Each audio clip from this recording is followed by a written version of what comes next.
Hi, this is Ashton from Guns&Gear. Today we're going to do a takedown and cleaning of a custom 1911 that we built at Guns&Gear. The first thing that you need to do while working on a firearm is take the magazine out and make sure there's nothing in the chamber.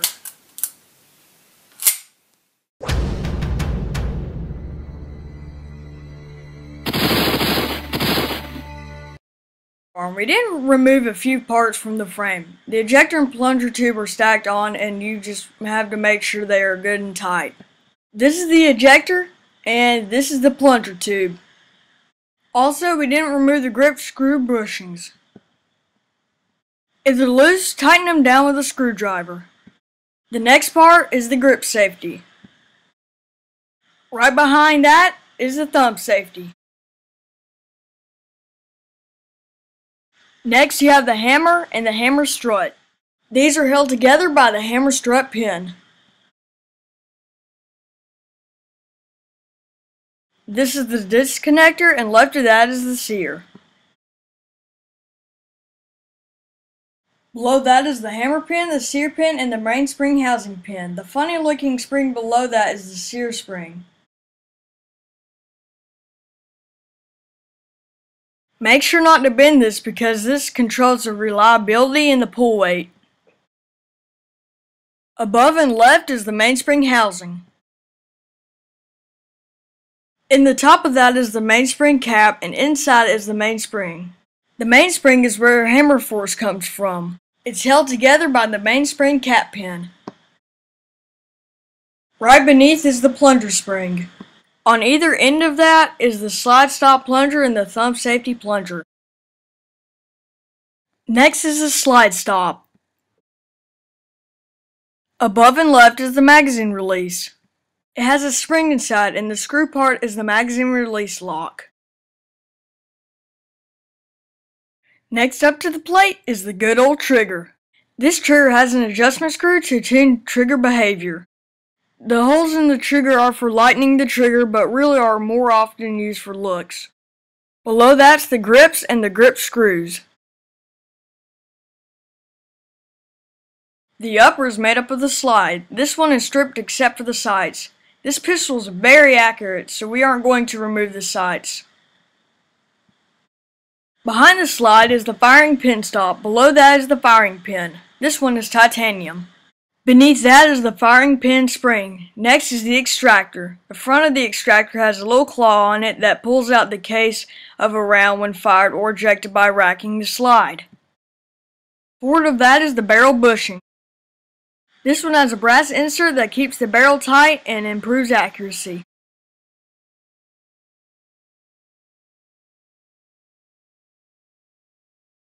Below that is the spring cap for the recoil spring. Below that is a one-piece guide that helps reduce felt recoil. Below that is the barrel. On the back is the barrel link and the barrel link pin. Those are all the parts for a 1911. To reassemble, we are going to use a vise with some brass jaws. First, we are going to drop in the trigger. Turn the trigger so that the angle on the back of the trigger stirrups matches the angle on the grips. If you have it upside down, you can tell. Line up the trigger with the channel in the frame and work the trigger into place. When adjusted properly, the trigger will fall back forward under its own weight.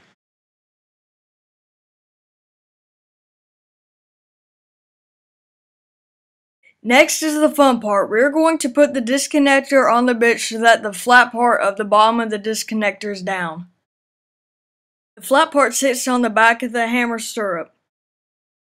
Then the sear sits on the disconnector with the curved part toward the rounded end of the disconnector and pointed upwards. The rounded part in my fingers goes up into the slide and sticks out the top.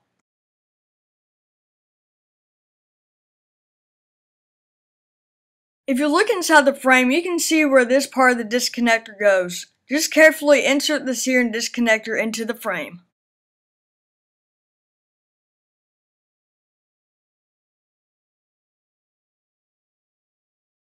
Next, we have to align the hole in the sear, the hole in the disconnector, and the hole in the frame. The hard part is that the holes and the pin are all the same size.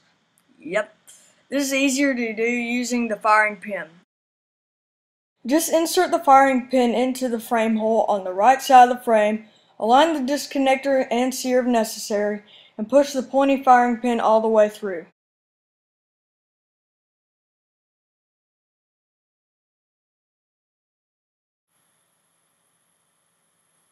You then just push the sear pin from left to right, chasing out the firing pin.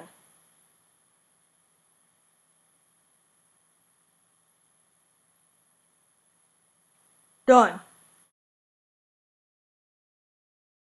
Next, put in the hammer with the hammer strut attached. You just slide the hammer into place, aligning the hole in the center of the hammer with the top hole in the frame.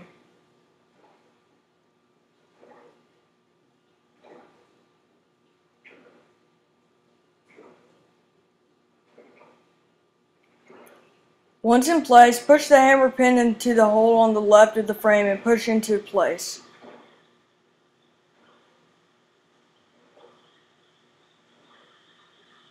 Easy.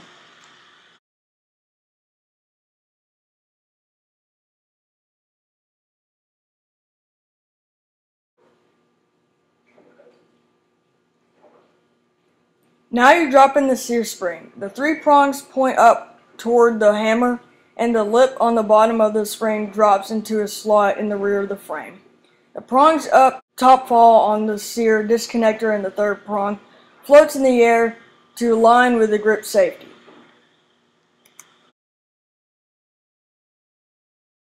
Next, place the hammer strut in the middle of the sear spring.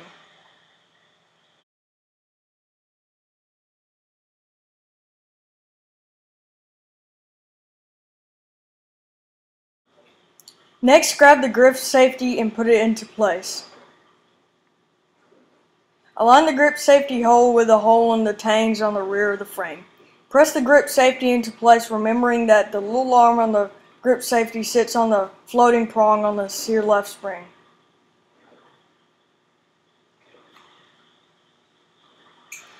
Snap the grip safety into place and hold there. Rotate the hammer back into the cocked position.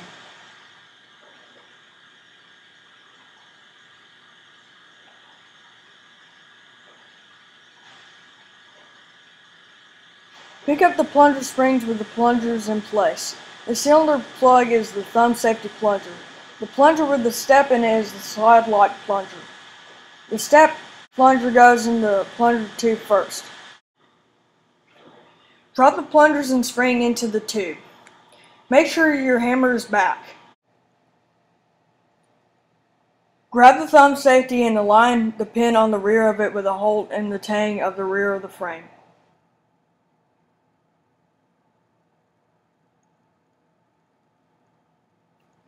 Push in the thumb safety until it is pressed against the plunger.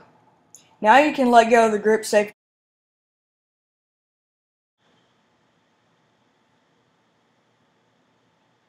Take a plunger tool or small round tool and press the plunger into the tube and press the grip safety into place. You can now pull out the tool and snap the thumb safety into position. Next, we're going to put on the mainspring housing. We want to install this cap side up, sliding the housing into the slots in the frame. When the housing starts in, press down on the sear spring and slide the housing up over the spring about a ½ inch.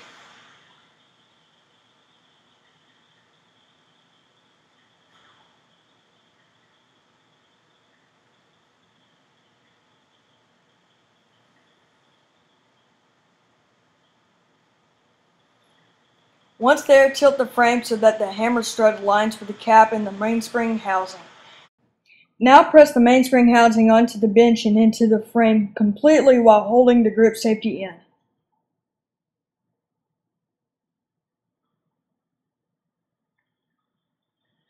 Once in position, start the mainspring housing pin until it engages with the mainspring. This requires the most strength of the entire process. Once the pin is engaged, we can tap it on into place with a brass hammer. Next, we put the magazine catch in. Just drop the magazine catch into the frame. Put the flat screwdriver into the magazine catch lock. Press the catch from the other side of the frame until it is about 1/16 inch out of the frame, and turn the screw clockwise until it snaps into place. Now we put back on the grip panels. Just put them in place and insert the screws and tighten. Do the same on the other side.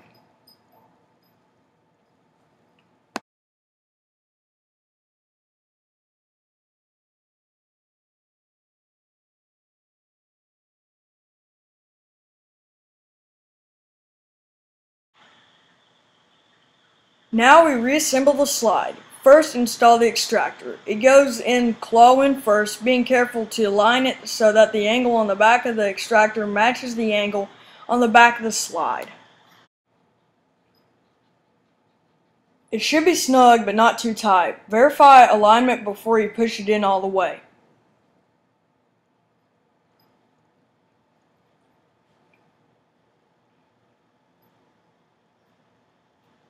Next, put the firing pin into the firing pin spring. Then insert the rear of the slide. Take a small pin punch or similar tool that is smaller in diameter than the firing pin hole in the rear of the slide. Press the firing pin into the slide until it's completely inside the hole in the slide.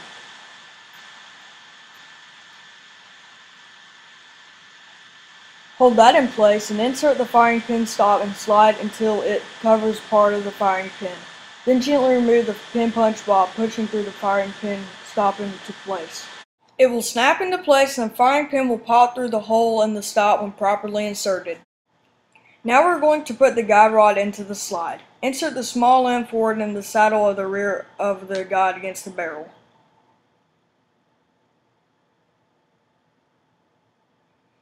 Rotate the barrel link forward until it contacts the rear of the guide rod. Next, put the frame onto the slide by aligning the frame rails with the slots in the slide.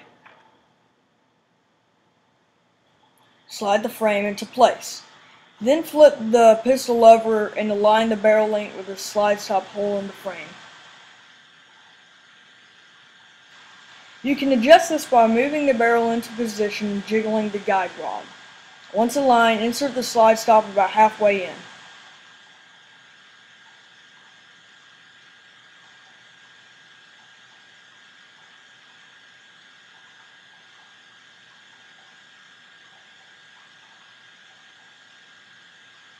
Move the slide to the rear until the rounded notch in the bottom of the slide aligns with the slide stop.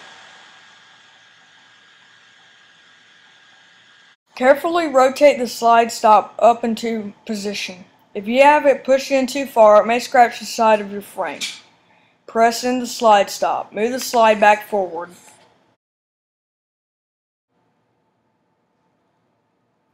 Put the pistol on the butt of the frame. Rotate the barrel bushing clockwise to about the 8 o'clock position.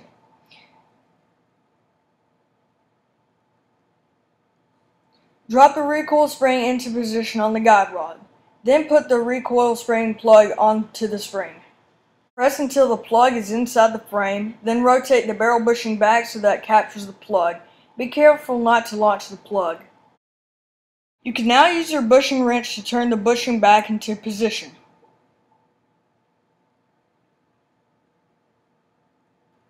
Press down on the plug with the wrench as it is aligned with the bushing. Turn counterclockwise until it snaps into position. It should turn easily. If you have to use force, be sure you are pressing down on the plug and have the wrench aligned properly. This can be done without a wrench if you have strong thumbs, but the wrench makes it much easier. Now our 1911 is completely reassembled. The 1911 is actually pretty simple to work on. These are the only tools that I use in this video. One has lots of problems.